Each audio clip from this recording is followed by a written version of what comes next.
Manang may nagbago ho ba? Naniwala ho ba siya sa inyo? Manang buo na ang loob ni Wilfred.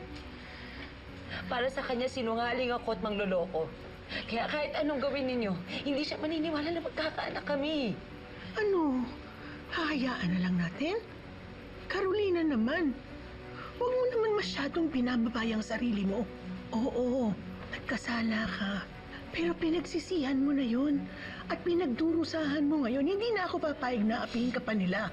What if may ibang plano yung babae na yun?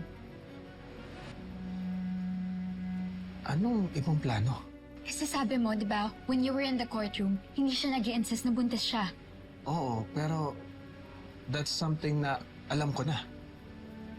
Kasi hindi ka naniwala, kaya nagbago yung isip niya. Kasi, bakit ayaw niyang ipaalam sa judge? Hindi naman po. Anong hindi? Ipagtatanggol mo? Kailangan malaman ni Wilfred ang responsibilidad niya bilang ama.